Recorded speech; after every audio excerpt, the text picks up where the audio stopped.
The Ohio Shakespeare Quarantine Radio Program starts now.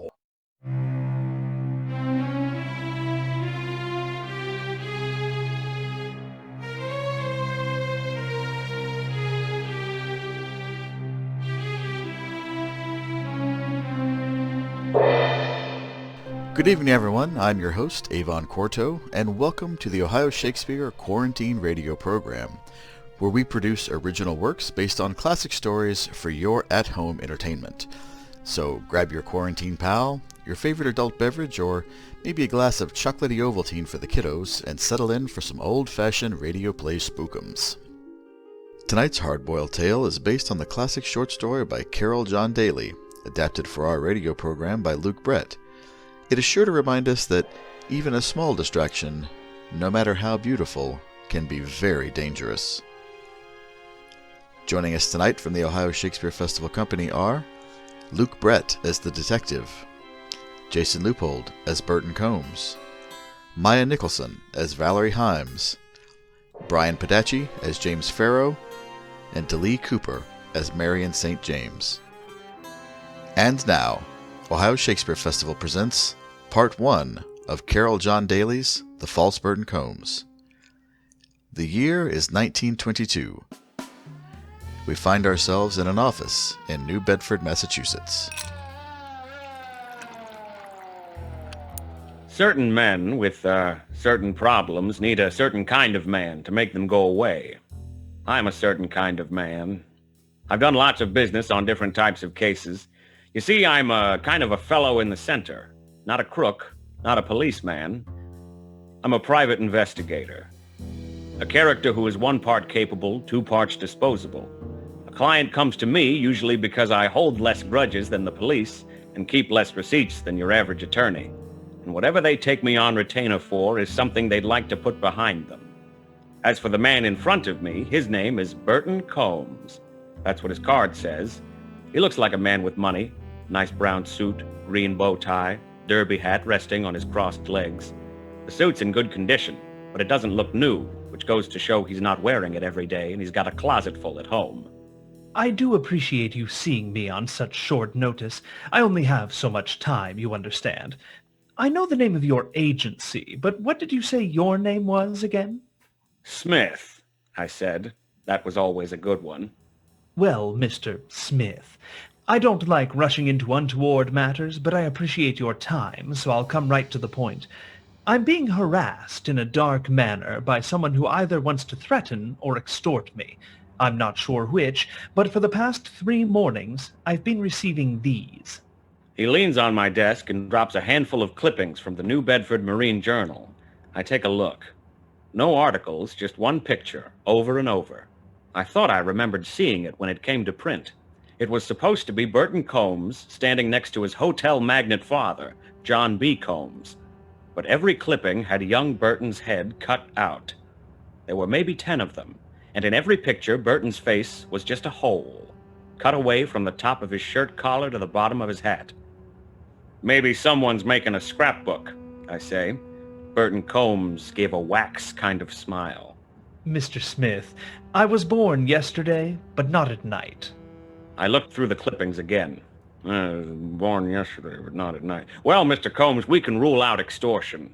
No one who's just after your money would take the time to do this, or have the idea. There's too much thought behind it. This reads like personal vendetta from every side.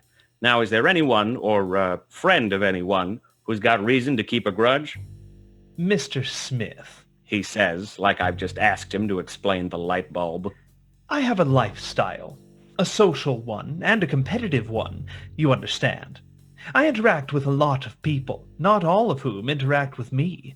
And if I've bought someone's family business, or had some late suppers with the love of someone's life, I'm just as likely to not know. That's the truth of it. Like all truth, I wouldn't run for governor on it, but it's there. I'm in an enviable position, and it's well within human nature for people to hold that against me. I can't tell you who's gotten the wrong end of the stick every time I've gotten the better end of it, and even if I could, well, that list would be... Have you ever been involved in what could be described as criminal activity, Mr. COMBS? Or, interacted with it? He took a long time to answer that, and the fact that 10 pictures of him having no face were on the desk between us didn't make his sudden pause fly by. Mr. Smith, I know your agency promises confidentiality, but it has just as much of a reputation for trading information with the police. They pay a pretty penny for it, but I'm prepared to pay you more than they will. In regards to your question, just know that I have a job for you. If I knew a name that would help with that job, I would give it. He puts a genuine $100 on the table next to the pictures. Then he asked me to have a cigar, and it's a quarter one, so I take it. What is your business experience? I'm a soldier of fortune. That means a chap who takes chances for a consideration? Certain kinds of chances. Walking into danger, for instance? Sometimes, but I don't reckon to travel around as a bodyguard, if that's what you're thinking. I think I can use you, and pay you well, and you won't need to see me again. I want you to impersonate me for the weekend, or a greater part of it. That's not so easy. I shook my head. It's easy enough. I'm supposed to go to my father's hotel on Nantucket Island. How old are you? 30. Well, you don't look more than I do. We are much alike, about the same size, the same features, and you won't meet anyone I know. If things should go wrong, I'll be in touch with you. It's a good cigar, Mr. Combs, and I appreciate the $100, but I'll still need to draw my usual fee. And besides, why hire me at all? Why bother sending someone else? You could just as easily cancel the trip. That would be too interesting. A man in my position cannot afford to be too interesting, you understand. I seemed to be understanding a lot. My best chance of learning who sent these pictures is catching them in the act of whatever they plan on doing next. You're the soldier of fortune. If anyone tries anything in Nantucket, well, they'll get more than they ever bargained for. He wasn't exactly wrong there. I kept a revolver in my coat when I went on jobs and could shoot as good as any bootlegger. They're hard guys, yes, but I'm not exactly a cake eater myself. I said, well, that's all right with me, but I'll need to wire the agency everything you've told me, and you've got to get everything in order for me to stay at the island under your name. Names, destinations, dates, I can make all the arrangements to get you on the island. We drew up a contract, and I shook his hand a few times and gave all promise of professional trust and semper fidelis, and then he left. I got on the horn to the main office. I let them know I'd be collecting my hourly rate for about 50 hours, and that Nantucket Island was where to look for me, if anything should happen. Not that I have a wife and kids or any of that stuff. I just hate the thought of my milkman wasting all those bottles. The agency knows who I am, but I put the hours under the name Smith, since that's the one I gave Combs. Most detectives in the agency file their contracts under a phony name. It was a way for the ops to show how much work they'd closed in the last month without letting slip where they lived, who they were close to, etc. Some of the nicknames got pretty far-fetched. There was one detective, you could see his name in the books, who had closed more cases this month than some detectives do in a year. He went by Casanova. Casanova. If he's not embarrassed, I am. While I had the agency on the line, I asked if any dirt on Burton Combs would be worth anything. They said it would be, and to look out. I said I'd do that and hung up.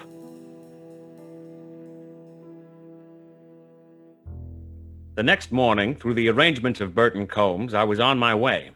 There are only about 10 staterooms on the little tub that makes the trip from New Bedford to Nantucket, and I have one of them, which is already reserved in Burton Combs' name. 5 hours sleep and not a dream disturbed me, and when I come on deck, there's Nantucket, right under our nose, and we're rounding the little lighthouse that stands on the point leading into the bay. It's a nice island, small. From what I had read, Nantucket Island boasted that it had never had a real murder. The fact that people are bragging about that makes me superstitious, and I think back to the pictures on my desk with no faces in them. There's a bus at the dock which is labeled Sea Breeze Inn, and that's my meet. I climb in with about 5 others, and we're off. Up one shady street and down another, up a bit of a hill and a short straightaway, and we're at the hotel. It's a peach, too, with a view of the ocean that would knock your eye out. After taking a turn around the building to get the lay of things, I'm in the lobby. Burton Combs! You don't know me, but my name is Farrow. Mr. James Farrow, Atlantic City. Some island, but you know hotels. You know how to pick 'em. That's your business. Ha, that's right. How do you do, Mr. Farrow? Oh, fine. Hey, you play bridge? My two friends and I, we play bridge. We come all the way out to the island. Here we are. We got no fourth. How do you like that? He directs my attention to two men sitting at a table. They're near the tallest window of the Seabreeze Inn, facing the Lighthouse. Both these men, and James Farrow for that matter, were dolled right up to the height of fashion. But I knew them. They just didn't belong. Maybe the others didn't spot them as outsiders, but I did. They were no bluff, either. I have met all kinds of men in my day, bad and worse, and these three were the real thing. It came to me that if these gents were bent on murder, I had better be up and doing. "I'd like to check in and get comfortable first," I said. "Maybe find me later." There's an idea. I will, Mr. Combs. I'll do just that. Then he shoves his hand into mine and shakes it like he's known me all my life. Real friendly. I guess nobody ever told him that when you lay it on thick, some of it slides off. As he shakes my hand, his two friends wave at me. I almost catch a chill. Lifeless. The way those two wave at me is one of the most gruesome sights of my life. These men are here for Burton Combs, no question. But as for who's footing the bill and pulling the strings, that's another knot for me to untangle. I'll do just that. Well, you go and get yourself cozy, Mr. Combs, or, Burton, now that we've met. Okay, James. Okay. I managed to release myself from James Farrow and walk over to the hotel registry. After some small talk with the concierge, I get a look at the guest book. I make it a point to look at the times on the arrivals. Anyone planning a surprise for Burton Combs would want to get there first. There's 5 names registered. James Farrow, our enthusiastic bridge player, 2 men's names, those waving ghouls at the table, then 1 Valarie Hymes, and 1 Marion St. James. All 5 guests had signed in at 8:30. The time was now 8:36. I get a sudden hunch about everyone signing in at the same time like that. Common sense tells me the name at the top is the first person to sign in, but like I said, I get a sudden hunch, and I lick my thumb. The names and numbers all smudge as I drag my thumb against them. All except one. The ink on the signature of Marion St. James is completely dry, not even a smear. And she's the last name on the page. She'd gotten to the Seabreeze Inn first, yet she'd put her signature 5 spaces down. Now, wasn't that interesting? 10 minutes into this case, and already I've got a bad feeling. 3 killers for hire and a woman with something to hide, all under the same roof. My job was to draw them out, to make something happen, make sure that something was enough for an attempted murder rap, and make sure that something didn't get me bumped off. Simple. Real simple. But I knew where I stood and what the game was, and I thought I was ready for anything. And that's when she walked in. Oh, Mr. Combs, could I have some of your attention? No one's ready to see that kind of woman. And no one's ever ready for that kind of woman to be looking at you. She was in a dress of mostly white, buttons in the middle going all the way down her figure next to a black lapel. The dress was good material, and it had good material to work with. She's got a white hat with a black rim cutting down across her eyes. She's wearing diamonds on her neck, the real thing. I don't think it's polite to make remarks on someone's personal appearance, but the way she looked in that dress would make even the most practical man start using his imagination. "How much of my attention would you like?" I say back. Oh, I won't answer a question like that, Mr. Combs. Not when you don't even know my name. Well, forgive me, I didn't mean to stay strangers. My name is Burton Combs, and your name? Hymes. Valarie Hymes. I know your name. I've seen your pictures in the paper. Is that so? Yes, it's so. I said it, didn't I? Oh, don't look sad. I'm only having a laugh. Do you have a lot of laughs, Mr. Combs? I guess I've had enough to become what you might call an expert on them. Now I'm just looking for the right ones. She lifts her head enough and I can see both of her eyes now, and I wish I hadn't, because I'm supposed to be doing my job. Have you ever been to the Seabreeze, Mr. Combs? I know your father owns it, but, well, you can't go everywhere your father owns, could you? Not in a lifetime. One day. What can I do for you, Miss Hymes? Or is it Mrs.? Now, Mr. Combs, you're going to embarrass me. It's Mrs.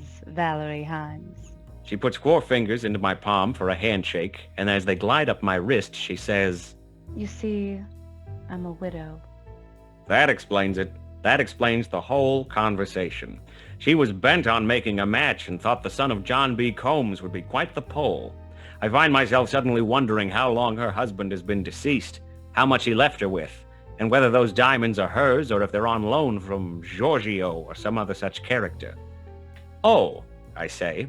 Well, I'm very sorry to hear that, Mrs. Hymes. Polite. She says, as if that's the best thing a man can be. Very polite. We talk a little more, and she gets round to the fact that the key to her room wouldn't work, so I ask the concierge to get her a second one. You see, I'm not exactly interested in her. The fact that she mentioned seeing my face in the papers has her off my list of suspects for now. If she had sent the pictures from the paper, why bring them up? That would only scare Combs and maybe even make him think about leaving the island. She takes her key, and we say our goodbyes, and she thanks me again, and I tell her it's no trouble. Just before she goes up the stairs, she takes a pause. Oh, and Mr. Combs, Yes, Mrs. Hymes? I hope you were looking at my diamonds.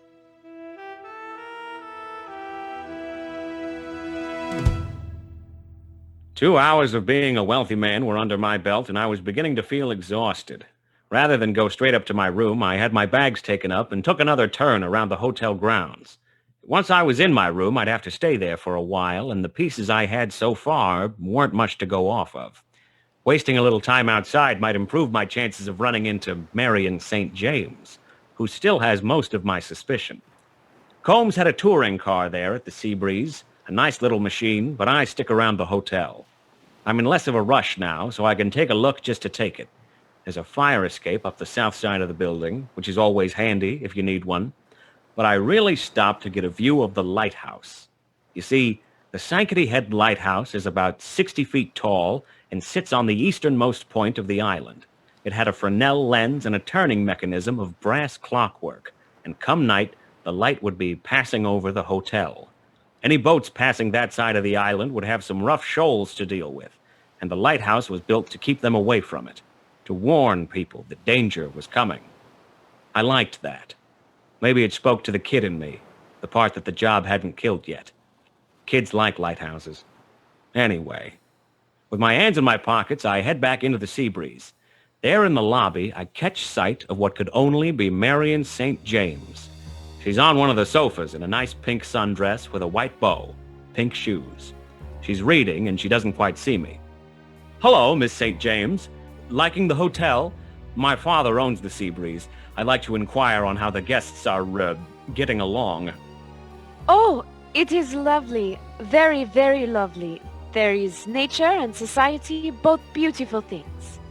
There's a trace of a French accent that maybe a speech teacher tried to get rid of once. As I think this, it's like she can feel it, and suddenly her book is closed, and she's on her feet, and she's moving away. Enjoy the rest of your stay, miss. You will excuse me, Mr. Combs. I read better where there's quiet. And then she's disappeared up the stairs. Gone. And the way she turns her face away, I can tell she's afraid. Of what, I can't say exactly. But the secrets of my client, Burton Combs, are beginning to gnaw at me. For her to walk away that quickly, that scared, she has to know him from somewhere. Then I get a dark thought. It gets me pretty angry, and I stop cold. Because if I found out I had a pimp's money in my pocket, I'd burn my pocket. Stowing away my annual decent thought, I turn around when the concierge tells me I've got a telegram from my father, John B. Combs himself. I take it, thinking to myself, this is a new wrinkle. Apparently, Combs isn't even letting his old man know I'm him for the weekend. The message in my hands reads the following. I know everything. You are to come home at once. This is the last party. That changes things up, all right. The playboy who's put me on payroll might be running out of allowance. I read the message 3 or 4 more times, then I stuff it into my pocket and head upstairs to my room. I've got more than enough to think on now, and and it occurs to me that if this is the last party, it's going to be a wild one, and I'd better get dressed.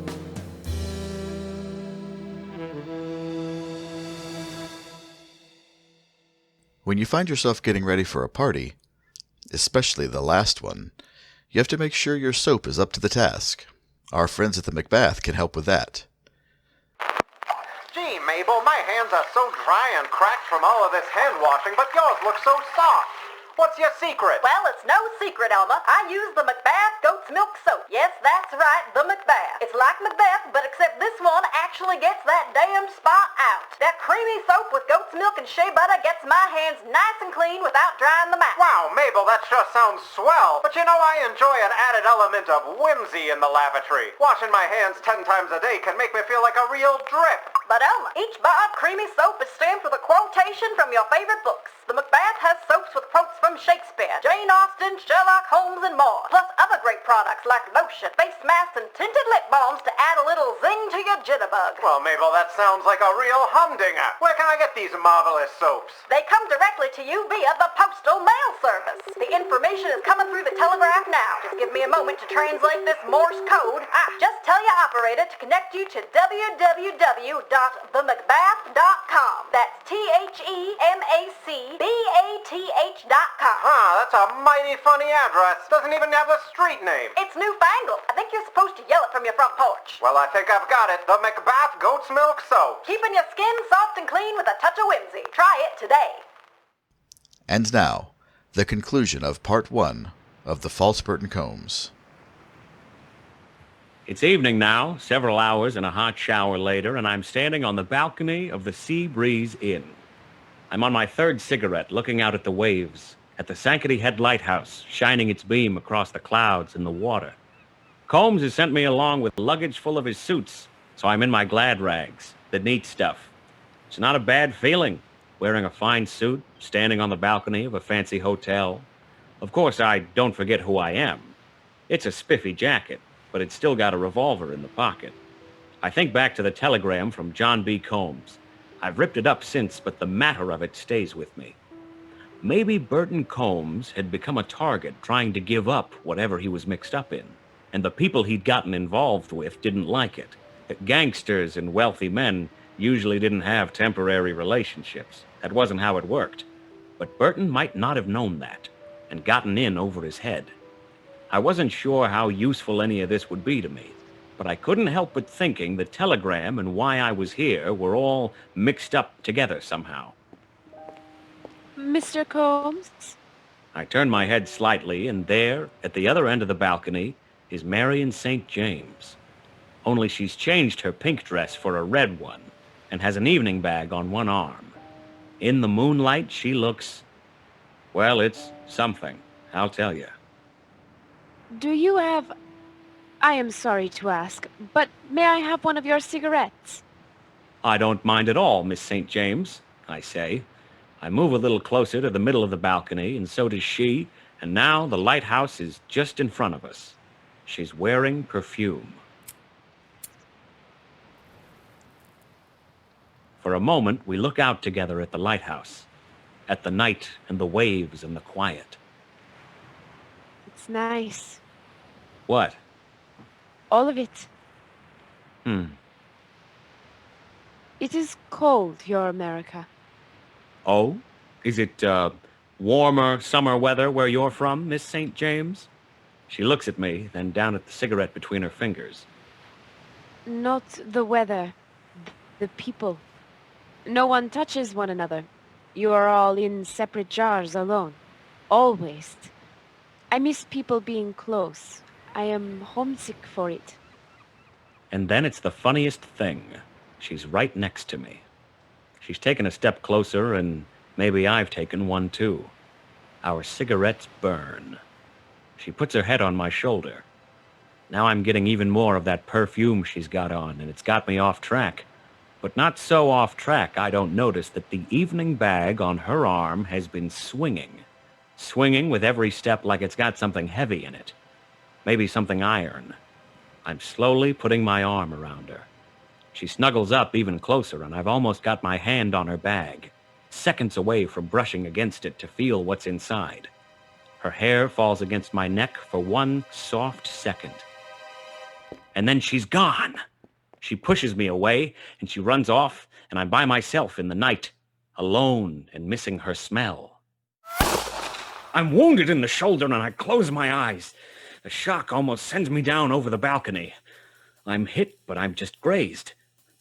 Well, that doesn't make any sense. How could anybody miss at that range? But then I open my eyes, and it's the same reason I can see a shadow running away. The lighthouse. The lens had come round just in time to blind whoever held the gun, and just in time for me to catch a glimpse. I see the pant leg of James Farrow dodging into the hotel. Well, I'm in it now. The curtain had been rung up on the first act, and the show was on. Nothing smells like perfume anymore, and I've got a hole in my suit, and I'm mad. James Farrow could be anywhere in the lobby, or switching elevators, or even running out the front of the hotel. But that doesn't matter, because I know where his room is, and I'm coming for it up the fire escape. I get up to his window, and I open it easy enough. I close it behind me, and I wait in his room for 2 dark hours. Then he walks in, and I'm behind the door, and I've got the drop on him. One good pop in the back of the head, and he's down on his belly. I fish the gun out of his pockets, and when I turn the lights on, it's me he sees with his own gun pointing down at him. You really shouldn't have tried to shoot me, James.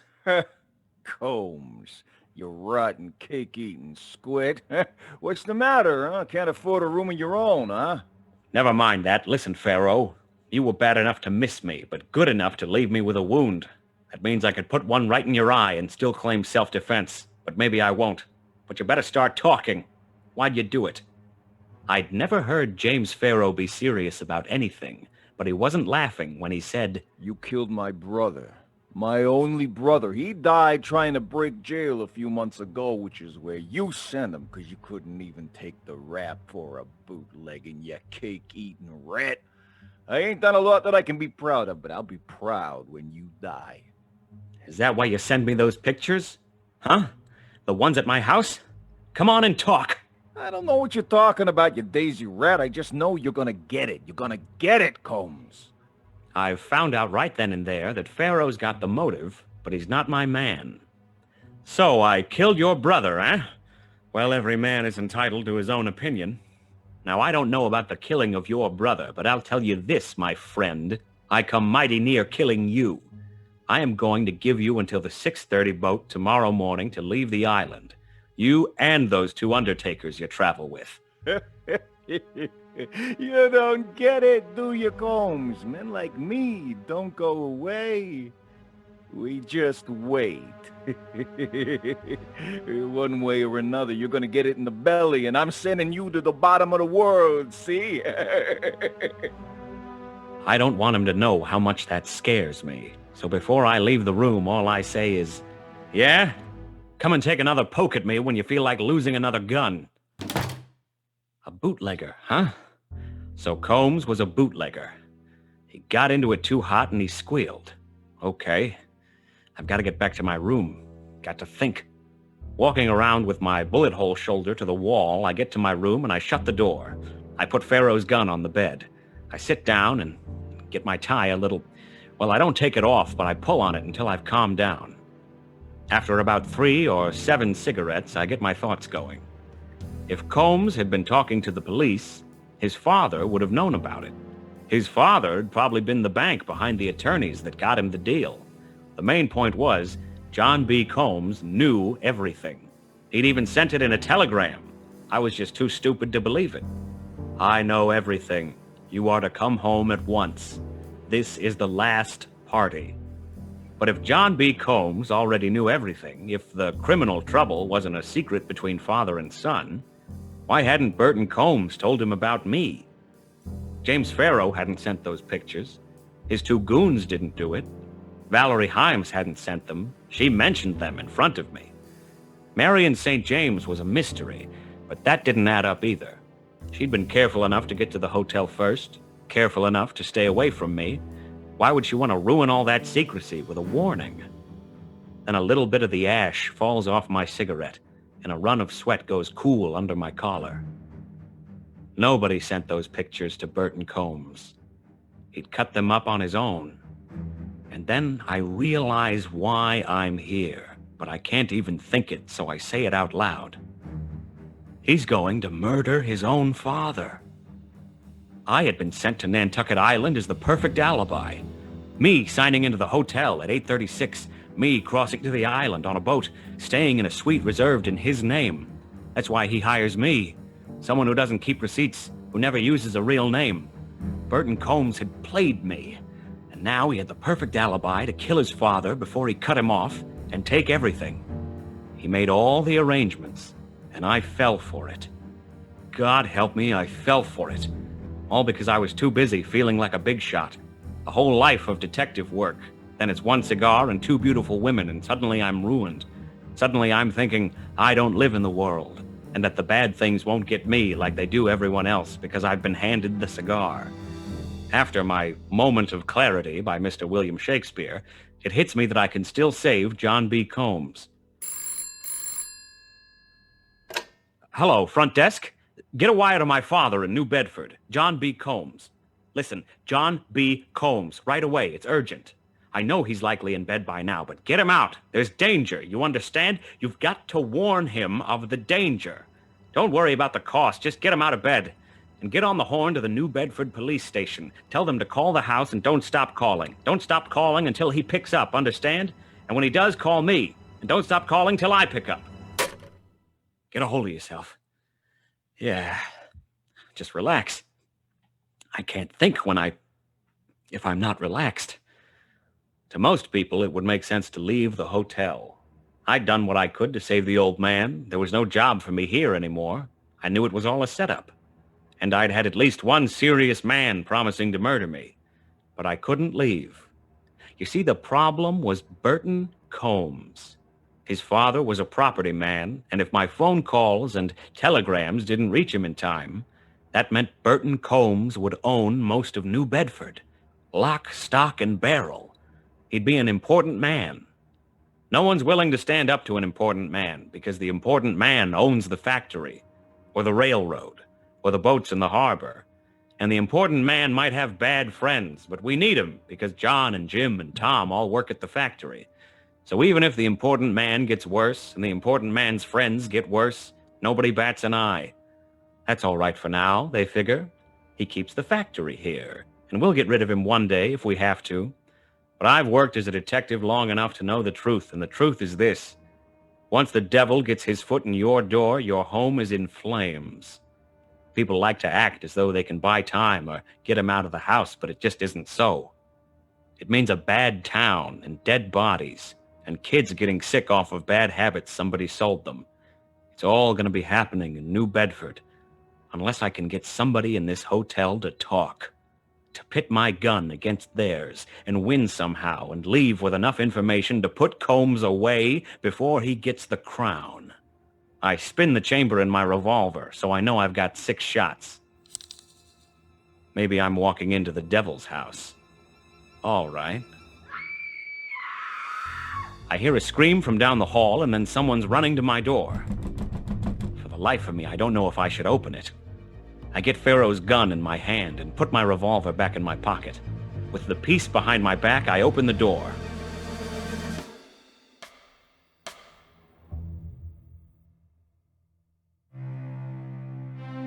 This concludes tonight's broadcast of The False Burton COMBS, Part 1.